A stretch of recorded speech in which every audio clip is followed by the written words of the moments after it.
Good afternoon and aloha. I'm U.S. Congressman Ed Case, representing Hawaii's 1st Congressional District. I'm coming to you today from my Capitol Hill office here in the Capitol, and this is a very short notice Tele-Talk story to address the Trump administration's actions and to answer your questions as best I can. Just some logistics before I punch in here. This talk story will last until 6:30 my time at the latest, so we have an hour and a half. And at that point, I have to go vote. I am going to provide a report to you and then start answering your questions. Which is the primary purpose of this call, is to try to answer your questions as best I can. So if you do have any questions, you can post them into the Facebook comment page or email me at ed.case@mail.house.gov or off of this website. And briefly, I would note that further information on me and my office is at case.house.gov. case.house.gov. Okay, to the subject at hand. President Trump was elected just 3 weeks ago, and this followed an election in which he won 49.8% of the nationwide popular vote to Vice President Harris's 48.4%. And here in Hawaii, President Trump won 37.1% of the vote to Vice President Harris's 59.9%. So we are clearly dealing with a split electorate and a split country. And since then, in the last 3 weeks, he and his actions have thrown our country and much of our world into, at the bare minimum, uncertainty, and in fact, in my view, confusion and even chaos. And look, I know some out there think this is the best thing that ever happened. And of course, some regard it as the worst thing that has ever happened. And some are mixed, and some simply don't know what to think. And my goal here tonight is to report to you on what's going on as best I can report that to you amidst so much uncertainty, how it may affect us and you, and what I think and am doing about it, and finally what you can do about it. Now, I think it's always good to start with some basics. And so I'm going to start with my basics. And my basics, which I hope are yours also, start with our Constitution. Our Constitution is and should be our starting point. And our Constitution establishes 3 branches of government. Congress makes the laws and funds the federal government. The president executes the laws, and the courts say what the laws do and don't mean where there's a disagreement, and the courts determine what Congress and the president can do and not do pursuant to our Constitution and our laws. And these are the checks and balances all of us grew up with, and generations have grown up with, and they are intended to protect against abuses of power. So that's my number 1 basic. And my number 2 basic is that I am a member of Congress, one of 435 members of the U.S. House and 100 members of the Senate. And my job is to act as a separate, independent, and co-equal branch of government, a separate branch of government, an independent branch of government, and a co-equal branch of government to uphold our Constitution and to help lead our country. My job is not to automatically support or oppose whatever President Trump or any other president does or doesn't want to do. My job is to act as a separate, independent, and co-equal branch of government to uphold our Constitution and to lead our country. And I think it's fair to say here, and please listen to me carefully, that if you don't accept these basic premises, that the Constitution is where it starts and that Congress has its own role in that, especially if you believe that President Trump or any other president can and should do whatever they want simply because they won an election, and the rest of us should just get out of their way, then I regret that we are not on the same page from the get-go. Now let's turn to what President has actually done in these last 3 weeks. And of course, President Trump has done a lot in these last 3 weeks, an incredible amount of actions. These are just a couple of the areas that are of particular note and of particular concern. First of all, he has issued to date somewhere in the range of 78 executive orders and other presidential directives, including his very first executive order, which was to repeal 78 Biden-era executive orders. And each of those executive orders has touched some part of our country, our state, our world in some way, shape, or form. Second, he has created the so-called Department of Government Efficiency, or DOGE, which, by the way, despite its title, is not a federal government department. And of course, he's put Mr. Musk in charge of that quote-unquote department. He has asked some 2 million federal civilian employees, including some 25,000 in our Hawaii alone, to resign by February 6th, or in so many words, take the risk of being fired later. He has sought to halt virtually all federal funding to state and county governments and communities, funding which has already been passed by Congress and signed into a law by the president. He has removed inspectors general who function in our federal government to independently review waste, fraud, abuse, and ethics claims. They are the ones that look over everybody else's shoulder. They were the ones, for example, that we asked to look over the shoulder of the Department of Defense at Red Hill. He has removed them from key federal departments.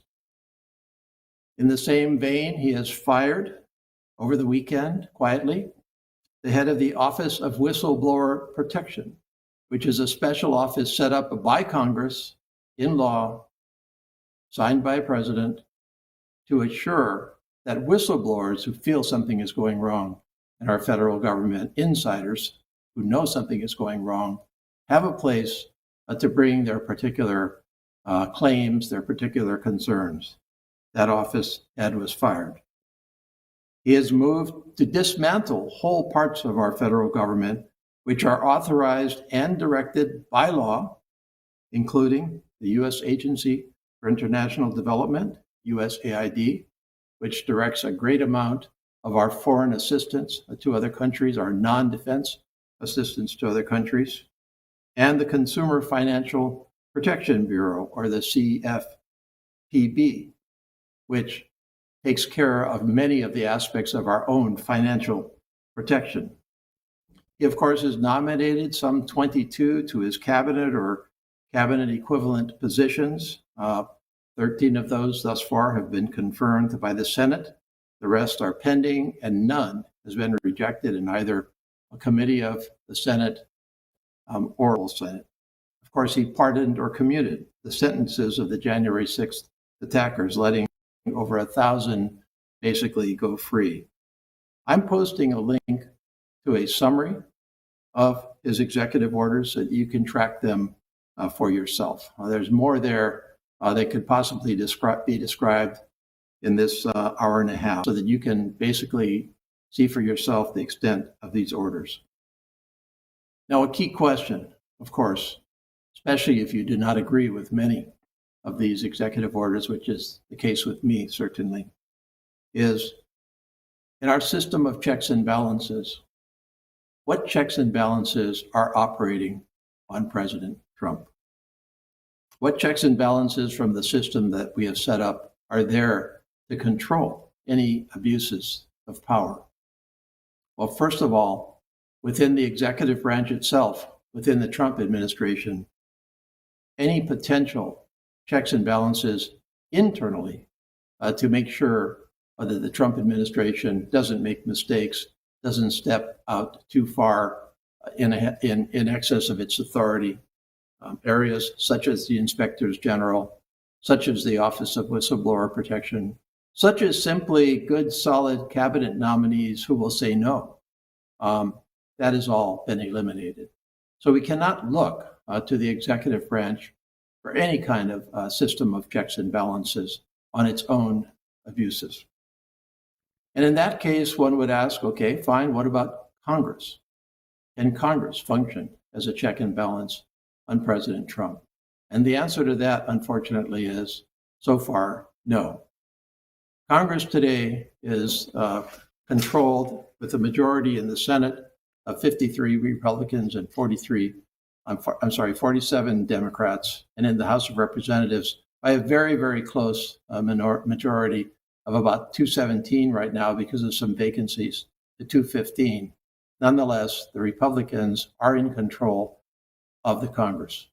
And I will tell you that one of the greatest disappointments for me personally, knowing so many of these folks who I've worked with successfully over the years and who I count as friends, have ceded their responsibilities to act as a check and balance on this president.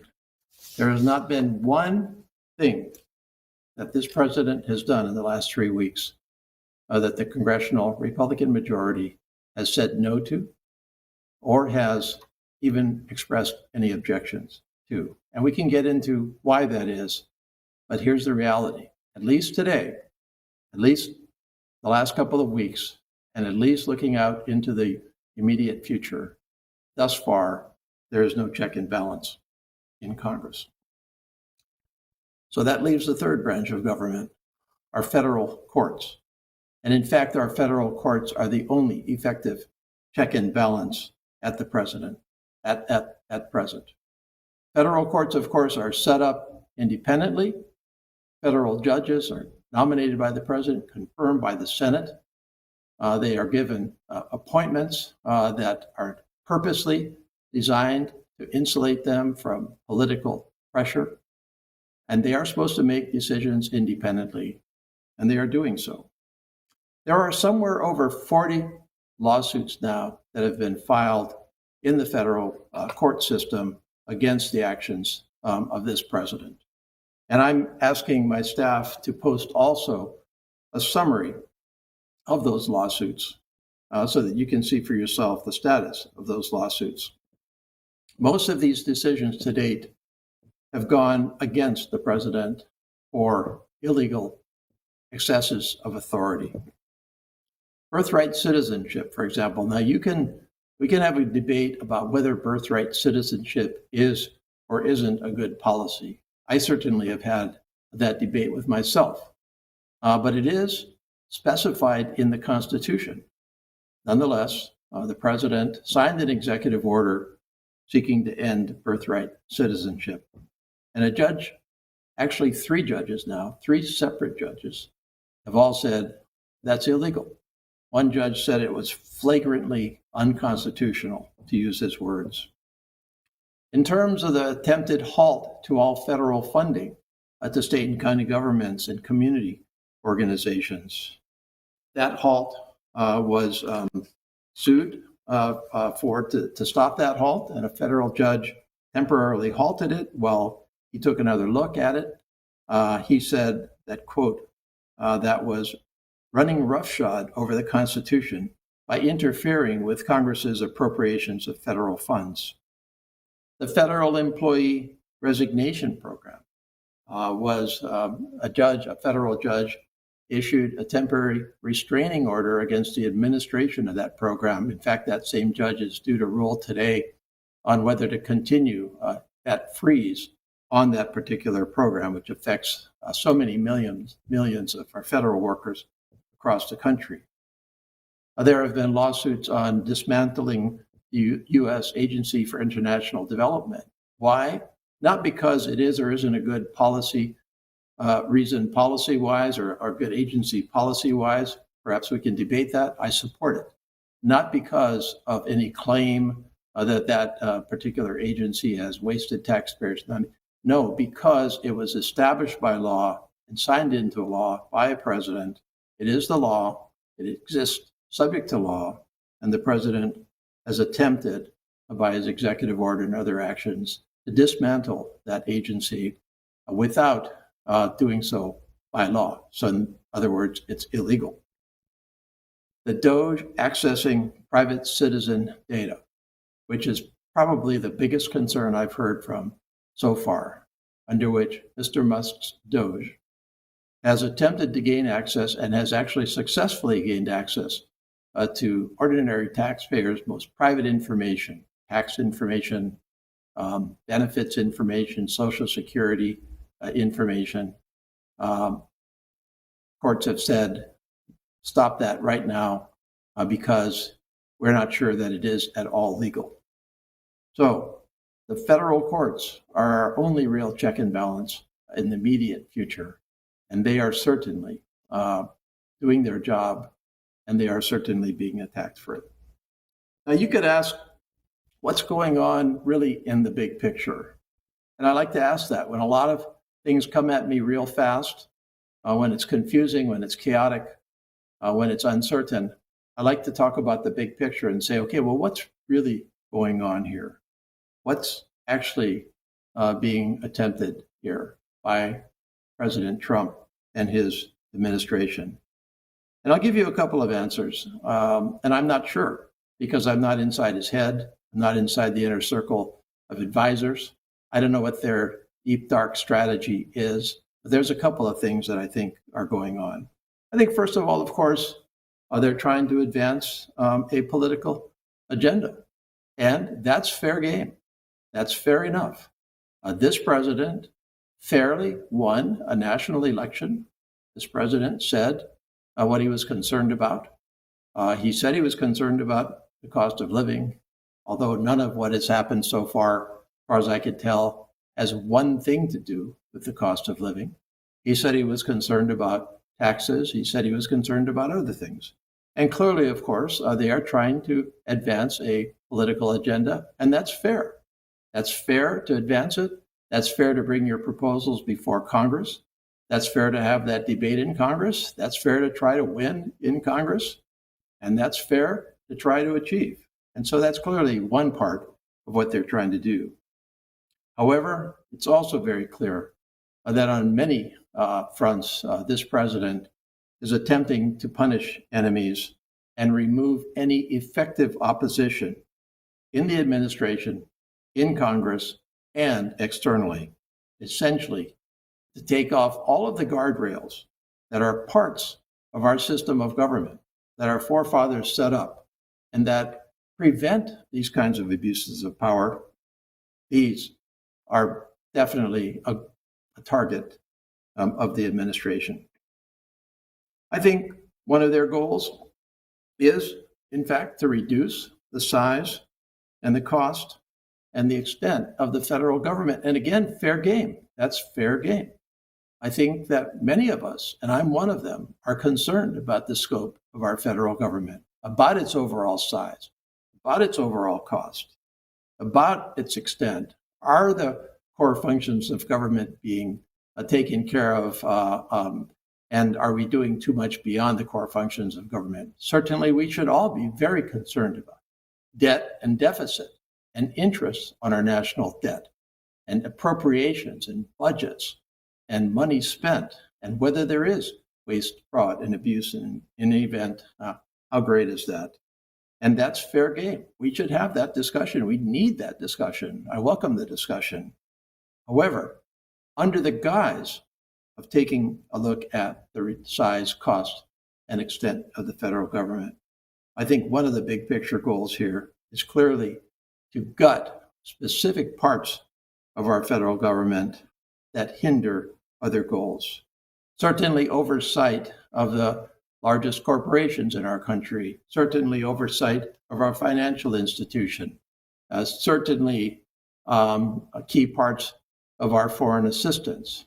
Certainly there is the goal here outside of Congress, outside of a policy debate, to simply make those things go away. And that's not fair game.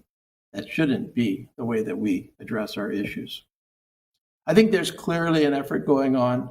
I certainly see that here in Congress with my colleagues to renew the Trump tax cuts that were passed in his first term that I always felt and continue to believe were unfair on balance to the vast majority of the taxpayers of our country, gave too much away to people that didn't need help at the expense of people that did need help.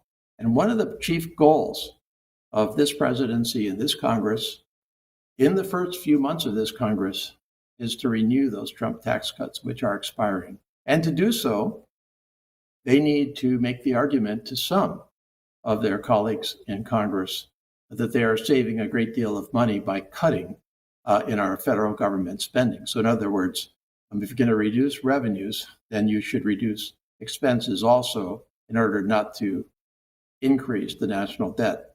Fair game, again, a fair game debate, but not by illegal acts that are directed at reducing whole parts of our federal government that are key outside of the boundaries of the law. They are certainly attempting to reshape our U.S. role in the world. That's fair game too. I don't agree with what they're doing, but that is something that should be done here in Congress and in this administration as a matter of the way that we try to formulate policy and implement it, not by illegally dismantling whole parts of our government. And I think really, in my darkest thoughts, I believe that there is a purposeful attempt actually to sow confusion and get too many of our citizens to just say this ain't worth participating in anymore and to essentially opt out. I certainly think that's one of the goals of some members of this administration, at least. But at its core, if what the goal here is in the big picture, as I believe it is, in large part, is to remove any obstacle, constitutional, legal, or substantive, to achieving goals. If that's the big picture, I'm not part of that.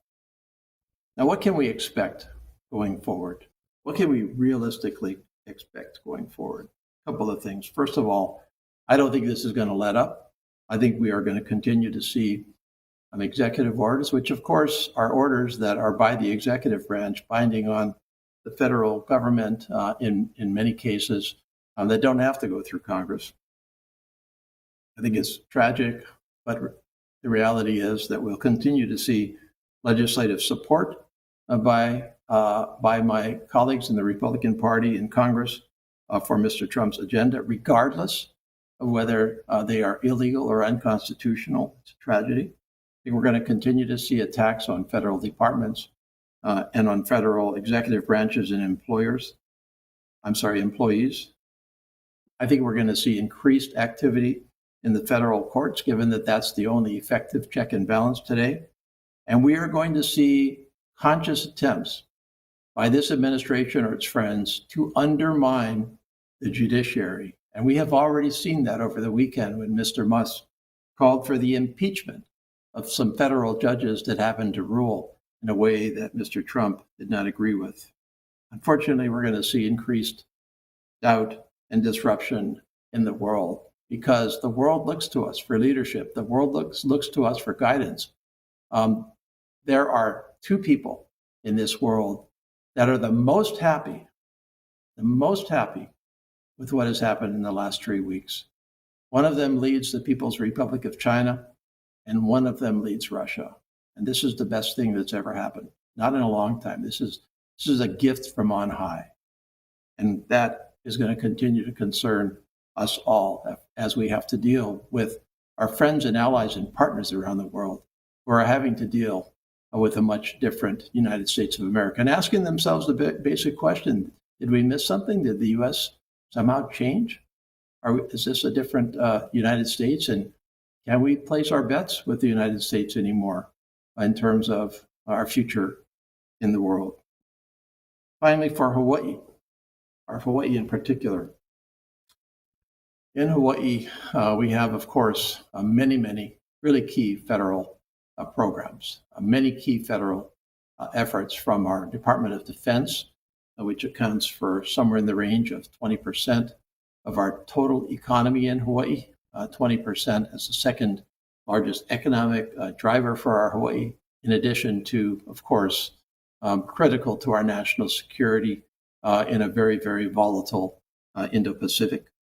But we can see, especially on the non-defense side for our Hawaii, substantially increased attacks on some of that funding. I have now met with Governor Green personally twice Mayor Blangiardi. Today I met with the Department of Budget and Finance Director Salaveria. And last Monday, before I came back to Washington, D.C., I met with both the Republican and Democratic House and Senate caucuses in the state legislature. And I gave them all the basic message that this is a very uncertain time, that there is no reason why they should assume that federal funding will simply continue, that there will be special pressure on parts of our federal support for Hawaii in key areas such as healthcare, education, social services, protection of our natural resources, law enforcement, and on and on. And so to be very, very cautious, very, very conservative in your own budgeting as you continue into these next months of the current legislative session. Let me spend a little bit of time on Elon Musk in particular, because obviously he is of great concern to many, many people, judging from the questions that I have here. First of all, of course, he is functioning at a very, very high executive official level. He functionally is a cabinet member or above that. However, of course, he was not nominated by the president. He was not confirmed by the Senate. He was given a security clearance without the regular background check. He is not being made subject to the same ethics, conflicts, and financial disclosure rules that other high-level members of the administration and members of Congress are required to undertake. And this is, bare minimum, very wrong, very dangerous. However, let's not forget the basic point that although we can all ask ourselves what he's doing and why, he does so at the sufferance of the president. So ultimately, this is the administration, the president, that are directing Mr. Musk and sanctioning what he's doing.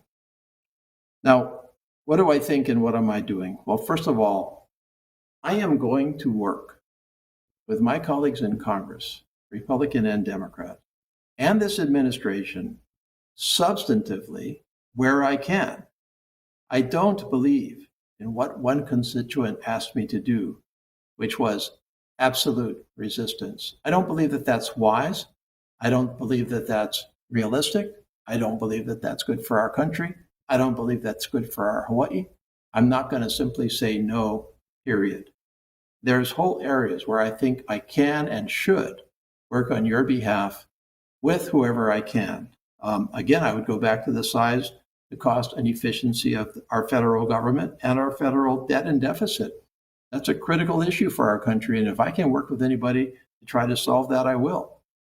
I agree with many of the president's initiatives on reforming our immigration system. I have agreed for many years now that it's severely broken, that we cannot tolerate the level of illegal immigration into our country, that we do have to secure our borders, that we do have to find pathways to citizenship for those in our country, that we do have to increase legal immigration. This is an area I'll work for them if I can. And finally, the People's Republic of China is another prime example. Why wouldn't I want to work with this administration or this Congress to meet the geopolitical challenge of the PRC? And similarly, I will continue, as I always have, to oppose him or any other president substantively where I don't agree. And of course, I anticipate that there's going to be mostly areas with this president that I don't agree with substantively for many different reasons. I don't agree with some of the fundamental philosophies. I take my guidance from my constituents who by their vote don't agree either for the most part. And these include continuing tax cuts for the richest among us at the expense of the poorest among us, gutting our entire environmental protection programs on multiple fronts. I don't agree with withdrawing from our world, and I certainly don't agree with gutting consumer protections wherever and however and we can, and making it easy for business and other efforts to do whatever they want without consequence, without regulation, reasonable regulation, etc. That's the substance, but I will do one thing. I will absolutely oppose President Trump's illegal actions wherever and however I can. And I will use the resources at my disposal to do that, whether it's simply having Tele-Talk stories like this, whether joining with my colleagues to call them out on their actions. Certainly, I will be continuing to talk with my Republican colleagues and asking them the basic questions. And these are not going to be in the glare of media. They're going to be behind the scenes. They're going to be behind closed doors. And they're going to be along the lines of, you can't let this happen. You are ceding your responsibility to act as a reasonable check and balance. And finally, I will try to continue to insulate and support the courts as much as I can, because at the moment, they are, as I already have pointed out, our only real check and balance. Many people have asked me, what can you do? So what can I do? And of course, I think it's important to say, especially to the 37+% of my constituents who voted for President Trump and who I'm responsible for representing as best I can in Congress, whether we agree or don't. I believe you can ask yourself, is this really what you voted for? Is this really the action that you want? Is this worth the risk to our foundations and to our country?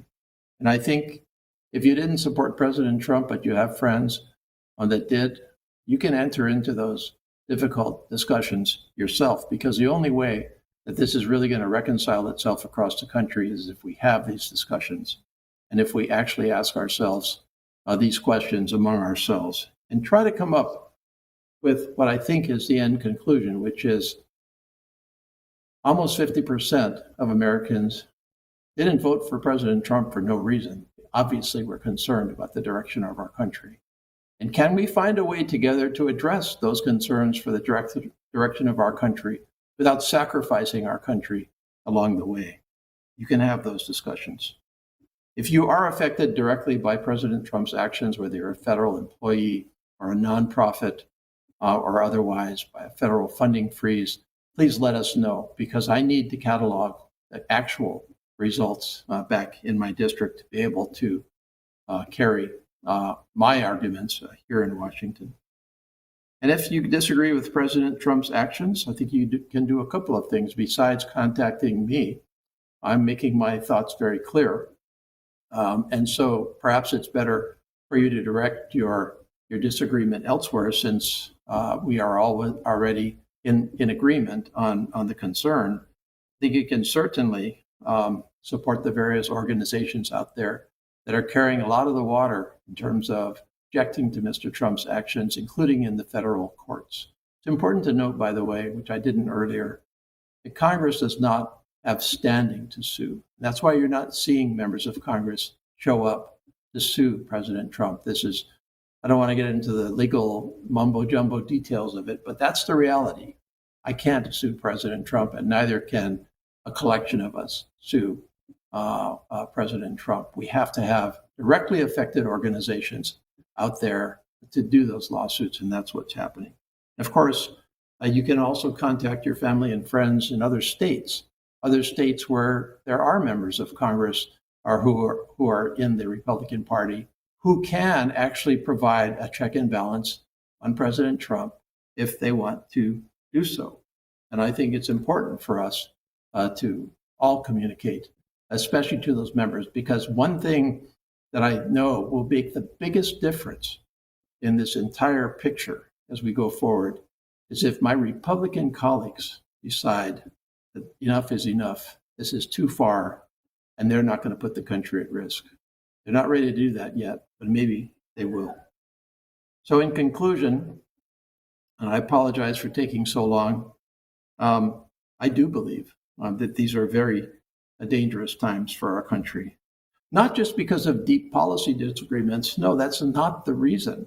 It is certainly a problem that we have not resolved our policy disagreements over things like immigration, our deficit, our cost of living, our foreign policy, the efficiency of federal government.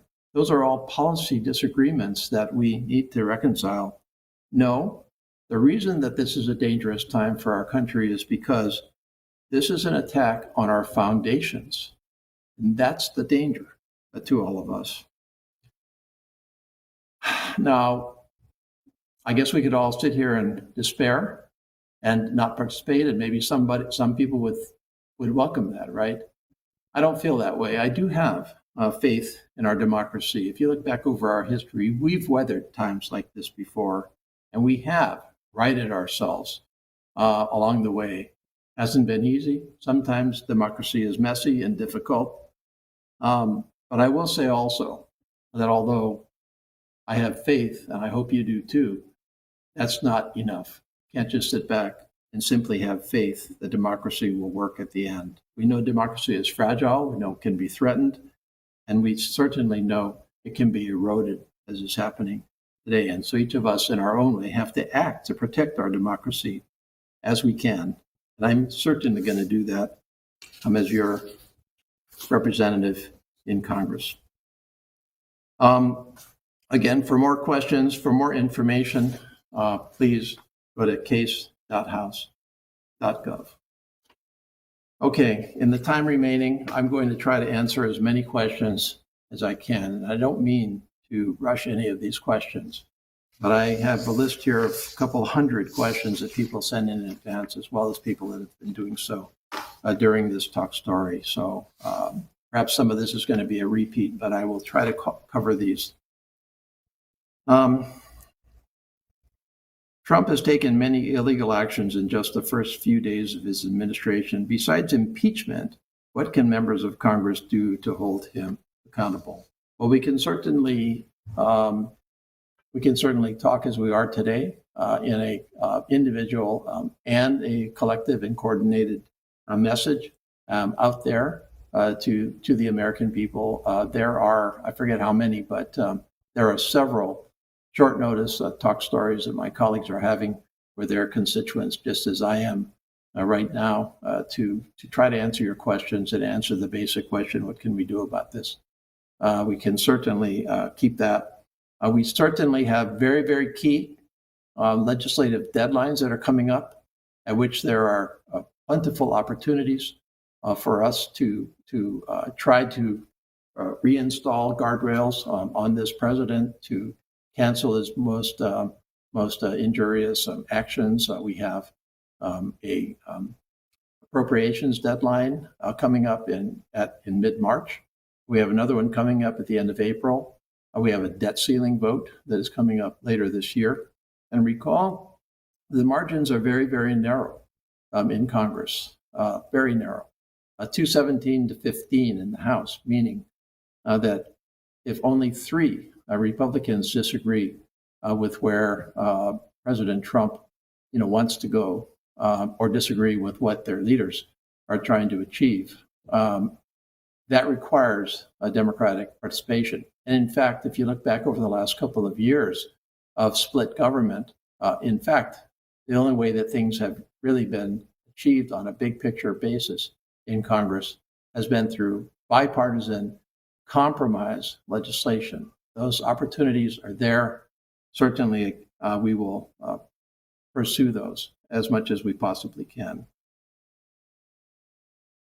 What is going to happen to Medicaid, to Medicare, and to Social Security? I don't believe that Medicare or Social Security will be affected. The president has said, and to the extent he can be believed, that he doesn't intend to attack Social Security. In fact, he's busy saying that he's trying to protect it. I'm not sure he is, but that's what he says. Medicare, similarly. Medicaid is a different story. Medicaid is a different story, to be very blunt and honest with you. And so I don't want to get people, my challenge here tonight is to give you the facts, give you what I know, give you what I think about what I think I know, and allow you to make some of your own conclusions and take your own actions. And so with Medicare and Social Security, my best guess, at least, is that they would not be affected. But this president is unpredictable. This president has said things that turned out not to be true later on. And so you need to know that. But I don't think that they're going to be affected. Medicaid is the program for healthcare that many people rely on in Hawaii who cannot get healthcare elsewhere, cannot get insurance. They're not employed, or if they are employed, they're employed in circumstances under which they cannot get employer-generated healthcare. They for other reasons cannot access other healthcare, and so many people in Hawaii depend on Medicaid for their lives. And this is a key program, federal program, where the federal government helps all of the states with matching funds, where the federal government will match states' contributions to Medicaid. And this administration has said very frontally that one of their targets is the federal contribution to Medicaid. And their idea is to turn it into a block grant program, meaning that they would just kind of decide on a certain amount of money that was going to be provided to each of the states, and that money would go to the states, and the states could utilize it, but that was all that they were getting. And there's nothing wrong with asking about the policy side of the federal government contributions and how much and under what circumstances. But the issue here is that what they're talking about in reality is a very steep reduction in the amount of federal support to Medicaid. We're talking about hundreds of millions of dollars to the state per year. And so I've said very directly to Governor Green and to my state legislative colleagues, right from just a few days after the president was elected to last week when I met with them, that one of the biggest things that they needed to anticipate in their own budgeting for our state was the question of Medicaid, taking care of people or helping people who could get no health care, affordable health care in the private market by other means.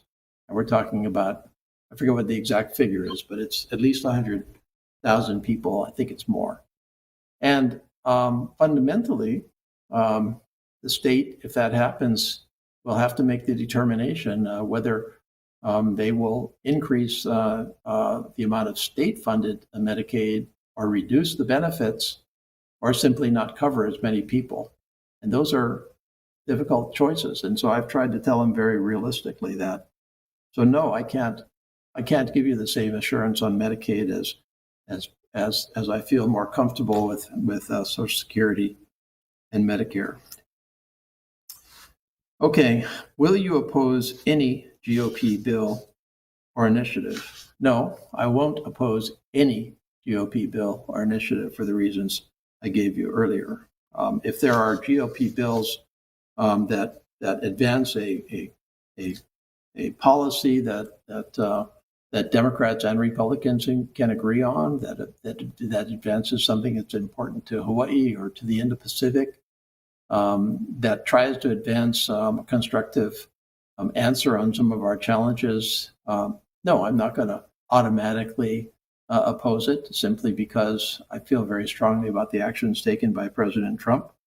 But I will certainly believe that I will be opposing more GOP initiatives than I have in the past, because the particular brand of GOP initiative that I'm seeing out of the Trump administration is far less acceptable to me than working with some of my GOP colleagues who come up with reasonable proposals, sometimes in conjunction with the Democratic side, that I believe that I can support. So, back to the comment I made earlier, I'm not going to be an absolute resistor of every single thing that comes out. I don't think that's the right thing to do. It's not good for the country, not good for Hawaii, not good for the system. Certainly, I will say no to bad policy initiatives. What will you do to protect our data that has been most likely copied by Doge? This is probably the biggest question that I got in these hundreds of questions that have been coming in is uncertainty about what information the so-called Doge has utilized and not utilized, got access to. And I asked for a list of areas that Doge may have gotten access to. Treasury data, tax returns, Social Security benefits, Medicare payments, other information, Consumer Finance Protection Bureau, some internal staff records, competitive industry data, Department of Energy in terms of information systems, Department of Education, possible information on specifics of millions of students enrolled in the federal student aid program. There was an extremely disturbing report, not verified, but it's nonetheless a credible report that the CIA had sent an unclassified email listing all employees hired by the agency over the last 2 years to comply with an executive order from President Trump to shrink the federal workforce. So specifics as to our CIA employees. As you know, or may know, a similar request was made of agents of the Federal Bureau of Investigation who had participated in the investigations of the January 6th attackers. And finally, the Office of Personnel Management, of course, which is the agency that is responsible for all of our federal employee records. Doge has certainly been trying to get these records and did get some of them. Now, a federal court ordered Doge to cease temporarily while the federal court heard the arguments about whether that information, your information, should in fact be delivered outside the actual departments that it was provided to. And of course, that court, that was a temporary order by the court. The court has to consider the merits.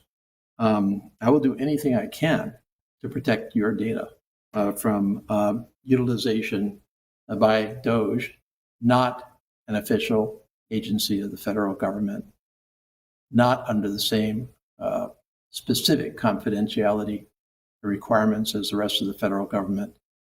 That's going to have to come unless, again, the Republicans in Congress decide to assert their constitutional responsibility as a check and balance, unless they hear from their constituents that this is just as much of a problem, just as much of an issue, just as much anathema, that your federal government should not be doing this. Basically, taking the information out of the agencies, putting it, in some cases, reportedly on non-agency servers, obviously subject to security breaches and possible manipulation and use for other purposes, unless they hear from their constituents, their Republican constituents who voted for them in their districts and other places in the country. That needs to happen. So one of the things that we can all do is to tell these personal stories of actual realities from constituents to their own members of Congress. How do you respond to Vice President Vance's suggestion that it is now time to disregard what the courts say? I respond with this belief. This is a graduate of Yale Law School, one of our nation's preeminent law schools. And if Vice President Vance didn't learn in the first week of law school about separation of powers and about the role of the judiciary, then I don't know what to make of that. Obviously, Mr. Vance considers the federal judiciary to be a hindrance to the achievement of Mr. Trump's overall goals, and now seeks to tell the American people something that has not been true for 250 years, which is that federal courts are advisory. They're not advisory. They never have been. They never should be. The days of, quote, reaching across the aisle, unquote, are over while we have an active coup underway. A unified front is needed now. Will you be there? Yes, of course I'll be there. But if you're asking me to roll out any interaction with my Republican colleagues who are part of the solution. They're part of the solution. In fact, they're a major part of the solution because that's where the check and balance has to come from, not from the Democratic side. The Republicans are in the majority. If the Republicans in Congress decide that President has gone too far, then they can stop him. And so the suggestion that I should just, wall off my office and never deal with any of my Republican colleagues in this time of crisis is, I think, I understand the emotion behind it, but I don't agree with it, first. And second, as a practical matter, I have to maintain those avenues in order to get things done, not only for our country, but for Hawaii, which is going to continue to go through major needs. And if I simply stop working with them, then I lose an effective avenue to advocate for Hawaii where needed.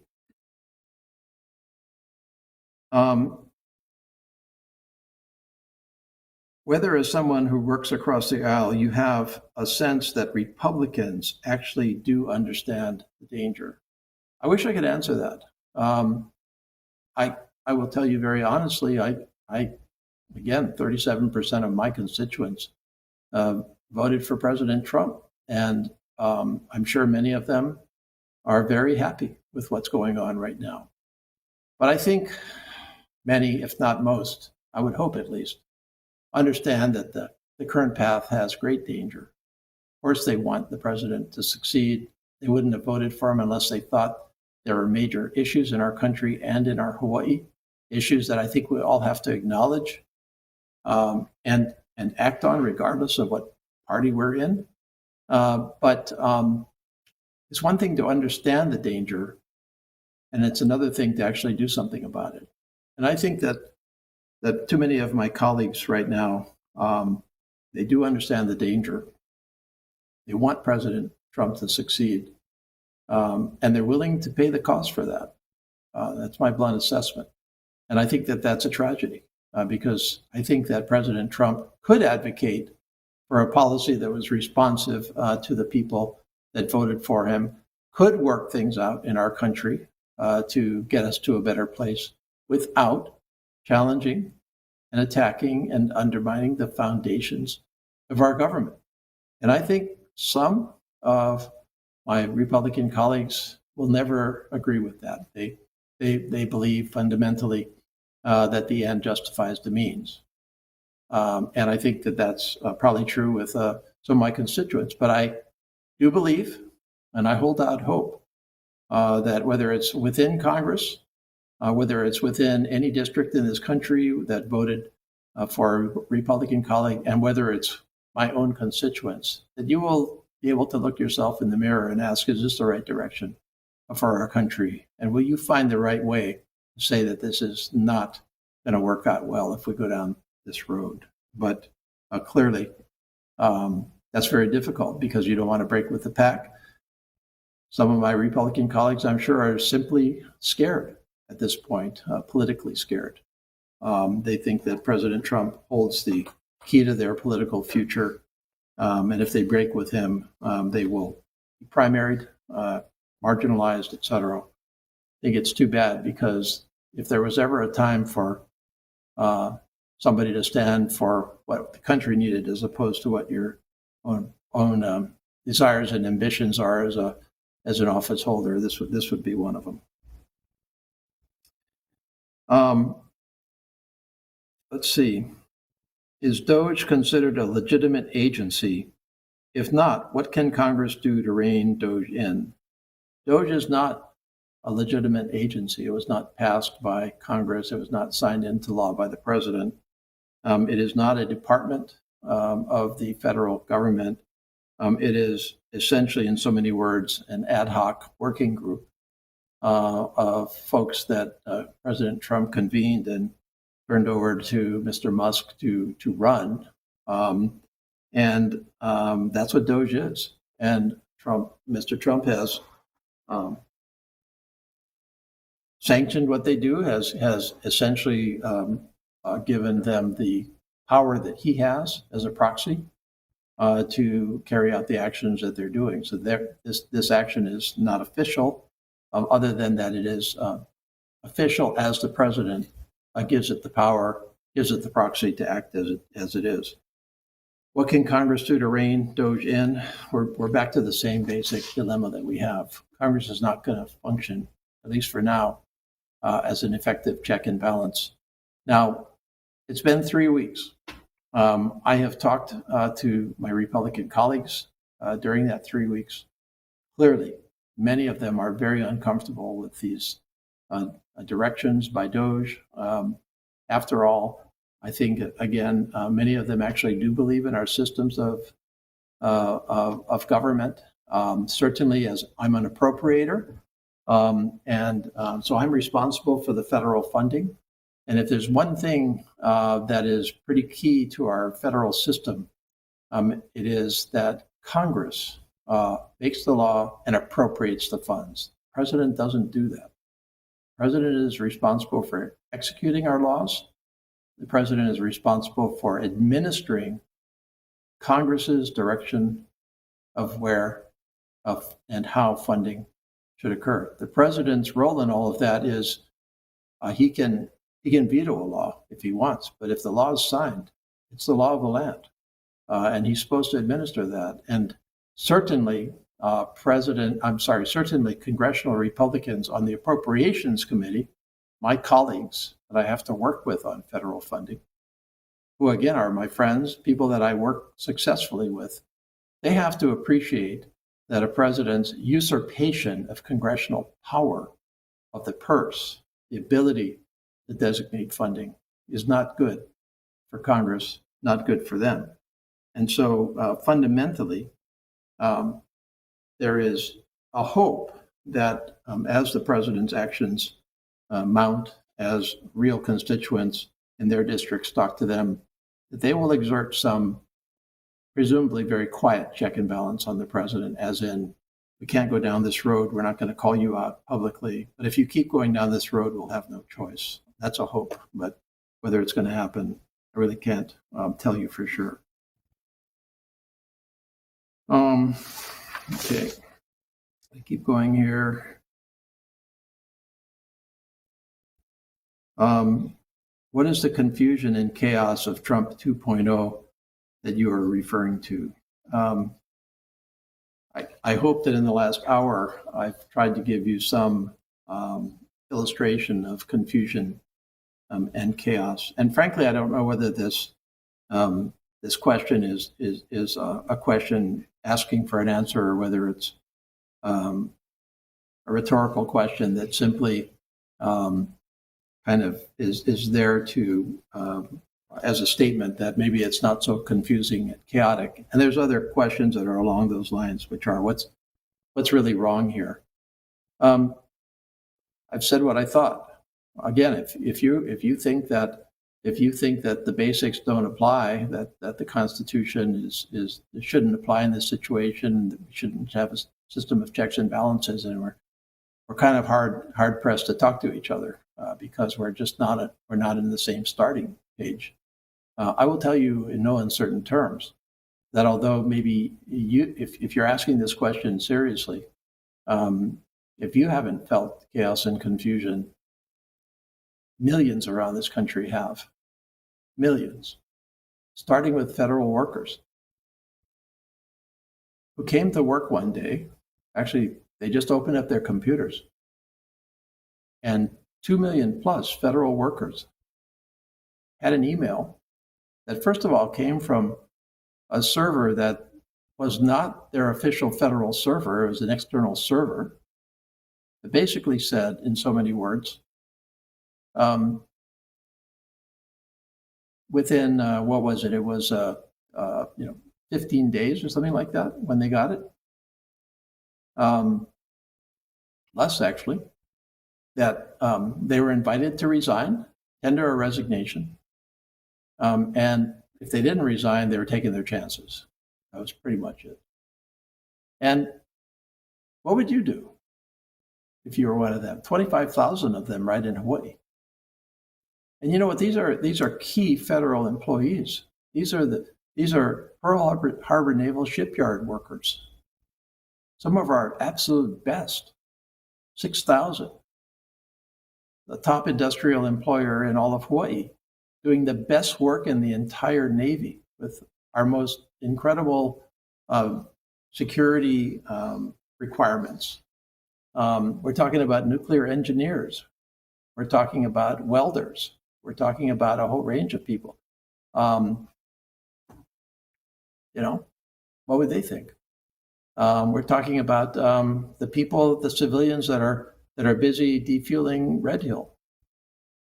What do they think? So I could go on, right? There's a lot of federal workers out there. You don't think that was confusing and chaotic to them? You think it was confusing and chaotic to the state of Hawaii, to the city and county of Honolulu, all of our counties, our nonprofits who do so much good work out in the community, to get a notice one day that said that their federal grants were frozen? Like, not even like they're going to be frozen, or you should be careful, maybe next year they'll be frozen. No, they're frozen. You don't think that's confusing and chaotic? So, I don't know what your question is actually asking, but if you don't think it was confusing and chaotic, then I just don't know how you could have missed that. And if it's a serious question, I'm telling you, it's confusing and chaotic to many, many people across this country, not to mention this world. I have talked to people that I, work with in other countries. Of course, it's confusing and chaotic. So, again, I don't know how to take that question. What's going to happen to the Peace Corps? Well, if the president is serious about basically disengaging us from the world, especially in the non-defense space, then one would have to say very, very honestly that the Peace Corps would be in some danger, even though it's our most effective and has been for decades, virtually our most effective projection of United States values to the world, educator of foreign leaders throughout the world. I'm not sure it will be valued by this administration. Who's going to enforce the judge's orders with respect to the illegal activity by going on in our community? This is a really good question, because we rely on all of us to actually comply with the law at the end of the day. And judges don't have their own paramilitary to carry out their wishes. They rely on the force of law to require people to comply with the law. So a judge can order contempt of court for anybody up to and including the president. A judge can order jailing. A judge can pass a sentence. In fact, federal judge today had to go back and order the Trump administration to reopen channels of federal funding that the judge had ordered reopened last week, but that had not been reopened. And I know this for a fact, speaking with my colleagues in state government. Not all channels of federal funding have been reopened yet, despite the court's order. We rely on compliance. And so at the end of the day, we have to rely not only on this administration to follow the law at the end of the day, but for the citizens of the country to regard it as a real threat to democracy if a president flagrantly violates court orders. And of course, we also are seeing a real attempt to dismantle much of the U.S. Department of Justice, which is responsible for enforcing federal law. So this is, I'm not going to sugarcoat the answer to this. If a president flagrantly decides not to comply with the order of a federal court, then we're in a far deeper mess than we thought we were. I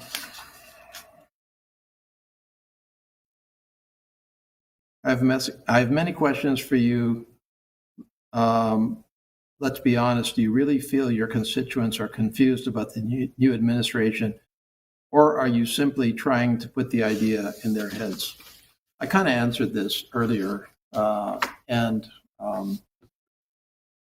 No, I'm not trying to put the idea in anybody's head. I wish things were moving along smoothly. I'm reporting to you on what I believe, what I've witnessed. One of the reasons I'm doing this talk story on such short notice is I just concluded 6 talk stories across my entire district at which anybody could come. We widely publicized them. I spoke to all of these issues, but I've had probably one of the largest floods of communications into my office by constituents that I've ever had. And so obviously I'm not putting it into their heads. This is something that they are getting either by their direct experience or from the media. Let's see. How to stop executive orders. Did they start after 9/11 under President Bush? They are being used too often by too many Democrats and Republican presidents for the wrong reasons. So executive orders, they're not new. They didn't start with President Bush. I agree with you. They've been abused by both Democrats and Republicans over the last, especially over the last couple of presidencies. I think, as I recall, actually goes back further. I think President Clinton actually was using them pretty frequently, and there's some arguments about whether they are or not subject to congressional approval. It depends on what the EO actually proposes, especially if it's to try to change law, as President Trump is trying to do. I think for me the test is not the frequency, but what they actually seek to achieve. If it's simply a reorganization of an agency, if it's simply something that anybody would regard as being within the purview of the executive branch, then that wouldn't be a problem. But when we're trying to do something that's unconstitutional and illegal, that's the difference here. I don't think any president has done that as frequently, especially in the first 3 weeks. The dismantling of USAID is utterly deranged. What measures are currently being discussed or taken to stop that? Well, again, of course, this is being pursued really on a number of levels, but the immediate one is in the courts because the argument is that this is illegal. It's not within President Trump's power to dismantle the federal agency created by law. Beyond that, though, certainly within Congress, very widespread reaction, including many Republicans who are unfortunately don't believe that they're at liberty to say so publicly, but I certainly have had the conversations, who understand that foreign assistance is a matter of national security, not only a matter of what's right for us to do, not only a reflection of our values, but a matter of national security, that we cannot protect our country, we cannot form and strengthen partnerships and alliances that we will need in this world without a combination of defense and non-defense. And the fact that we're walking away from non-defense is going to have absolutely devastating effects to us in the world, including our national security. And I think that will be clear as we go down the months if the Trump administration continues this assault on. Now, let me cover something again that I spoke to earlier. A lot of this is being put in the category of waste, fraud, and abuse. And sure, we should take a look at whether there's waste in government or fraud in government or abuse in government. It certainly would be nice to be able to do it with some of the pillars of government that help us to do that, such as inspectors general and whistleblowers, et cetera. But if, again, President Trump has removed them, so that's a problem. That's not really what's going on. I'll be really, really blunt. Everything is being swept under a waste, fraud, and abuse. And I'm not going to defend waste, fraud, and abuse, but that's not the primary reason why many of these actions are being taken. Now, if these actions are being taken because of a conclusion that these are not core functions of government or we can't afford to do them anymore, we can't spend money on them, let's have that policy debate. Let's have that debate in Congress and the executive branch and try to come up with a reason. But if there's simply an excuse to reduce the federal government in an illegal way or to take away parts of the federal government that are inconveniently opposing your initiatives, or that are unfortunately regulating some protected industry. That's not right. So let's not all get caught up in waste, fraud, and abuse. Don't believe that.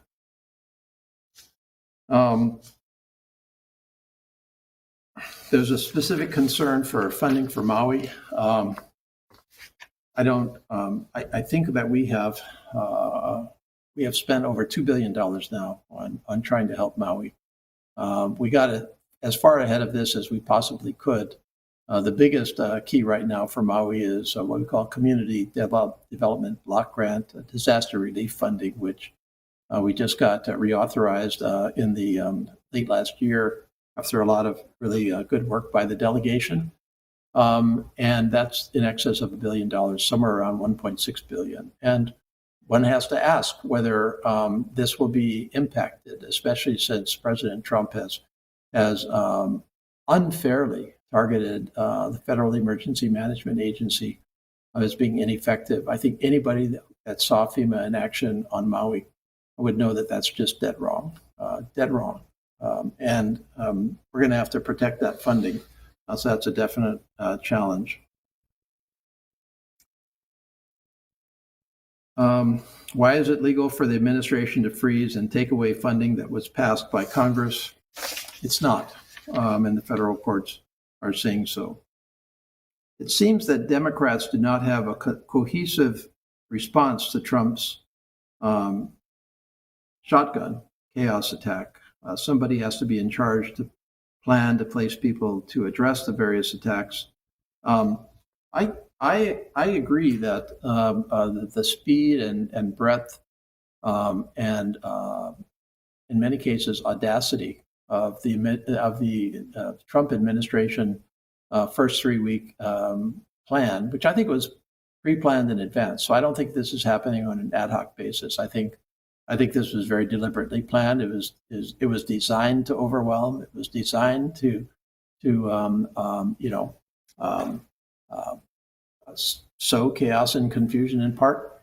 Has in fact required more time to develop a concerted response. And I think that, and I don't want to just single out Democrats, because I think that many people out in the country, Democrats, Republicans, and independents, and nonpartisans are concerned about what's going on, or some part of it. And I think that really there are a couple of areas that need to be pursued. I've talked at length throughout tonight about the judicial system and suing to stop these as the most effective short-term approach, because they are wrong, they are illegal. We certainly need a far greater legislative message. We certainly need to talk about the impacts of these actions on real people, on the cost of living, or the lack of any impact on the cost of living. Again, I would say to the principal issues that the American people agree on. Certainly need to find a better way than this to get into a comprehensive immigration reform discussion. That all has to happen inside of Congress. Certainly, at the end of the day, we're going to need some bipartisan solutions. And then finally, it's just a matter of talking to the American people and just saying, no, you're not crazy. This is of concern. This is a concern across the country. And this is why it's important. It's important for policy reasons, yes. It's important to find solutions that sometimes make difficult choices. But it's another thing to attack the foundations of the country. It's another thing to do that. And I sure hope that a majority of our country, a solid majority of our country, regardless of who you voted for, you can at least agree that the foundations of our country should not be at risk to somehow justify the changes that some people, want for our country. Have you had a chance to develop a list of Hawaii institutions that have a high probability of being on the Musk annihilation list, one example that springs to my mind is the East-West Center. Yes, I have thought about where throughout our Hawaii there are particular efforts and institutions that could be at far greater risk than they have been in the past, and that might need far more focused, concerted effort to try to protect and preserve. And I've already talked about a lot of it, including Medicaid.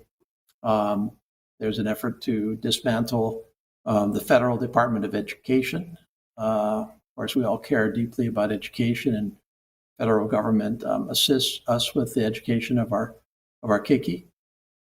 Federal government assists with the vitality of the University of Hawaii, which does some of the most world-class research and development in many fields that goes on to translate into economic opportunities for our folks at home. The social safety net, housing. There's several questions from folks that are concerned with the loss of Section 8 federal affordable housing vouchers, which are key for thousands of our people, and especially our seniors, to be able to live in their own place as opposed to being on the streets. There's a lot of doubt there. So there are many, many areas where I am concerned about, where I've talked again directly with my state and county government and community partners about, hey, this is what I know, and this is what I'm worried about, and this is what you need to make some contingency plans on right now. Certainly, I think the legislature will do that. I hope and believe. The East-West Center is one of them. Yes. Why wouldn't you put two and two together between one of the best institutions in our world for the relationship between East and West, certainly an economic contributor to our Hawaii, and obviously an outreach by our government from a foreign assistance perspective, if you think about it in that way, foreign connections at least, with invaluable contributions back to both our countries' standing in the world and national security. And yet one would have to regard the East-West Center, which is supported 50% or so, 60 I think it is, by federal funding. You'd have to consider that was certainly at some risk. And I actually just met with the interim president of the East-West Center and the chair of the board of directors here in my office 2 days ago to make that exact point to them. And I said, my job is to be straight with you about what I see, what I'm concerned about. Are Democrats planning filibusters? If so, against what and when? Taking court cases against illegal actions. Well, again, Congress does not have the ability itself to take court cases, but we are definitely, where appropriate, where we believe that President Trump and his administration are conducting illegal, unconstitutional actions in particular. We are certainly discussing with external groups who do have the ability to bring those suits to essentially assist in those suits for reasons that I've kind of stated several times already. There are several legislative actions that we can and should take in Congress, and I've alluded to some of them already. There are key points in the legislative calendar at which things have to get passed. Nobody doesn't want them to pass, and yet the Republicans could not pass them alone. And they would need they would need some assistance from Democrats, whether they wanted to do that or not. And so the practical reality is, can we utilize the legislative process to reach agreements on passage of these must-pass bills that would undo some of this damage and prevent further damage from happening? The filibuster itself is a unique creation of the Senate. That's that is a mechanism that basically requires 60 Senate votes rather than 50 to overcome the filibuster. And I'm certain that the Senate will be utilizing the filibuster appropriately to object to administration initiatives that would not only do their own harm, but that would be requested of them without any condition on them. Let's see. I'm going to start to move it up here a little bit.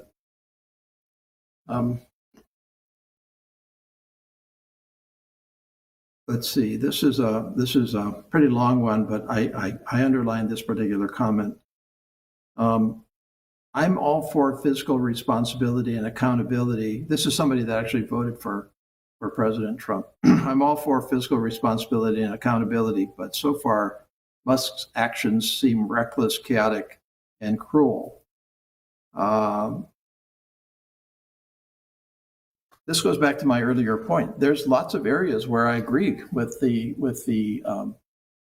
policy concerns of this administration and a majority of the American people, and fiscal responsibility is one of them. There's a way to do that and a way not to do that. And this is, yes, I do agree that the actions of Doge are reckless, chaotic, and cruel. I spoke to illegal immigration, which a lot of people have mentioned one way or the other. Again, I'm all in terms of trying to take a good solid look at comprehensive immigration reform, curbing illegal immigration, and in my view, increasing legal immigration. It's been strong for our country, strong for our Hawaii. I do want to do that. Why isn't there more transparency about the federal position buyouts?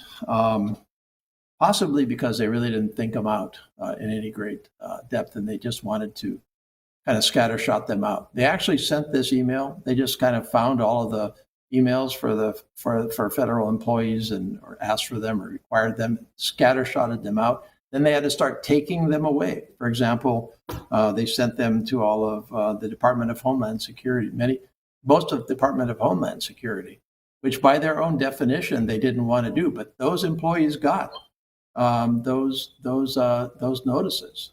So they had to send out another email and say, "Oh, by the way, we made a mistake. You're not part of it." Well, thanks a lot for the chaos and confusion of the last couple of days. And so this is not a completely well thought out program. The latest figures, I think, are 60,000 out of 2+ million have accepted. So obviously, most federal employees are deciding that this is not what they want to do, and they want to stay with the federal government, and they should, unless we make policy decisions in a reasoned way to do reductions in federal funding and spending and employment, which we've done in the past. If that's a reasoned decision, then we need to go down that road, but not like this. Are you with Trump or against Trump? That's my question. That question is part of the problem, to be quite honest with you. That's not the way that I look at it. That's not really the way that I think most of us should look at it. I acknowledge that a lot of people do look at it from that perspective.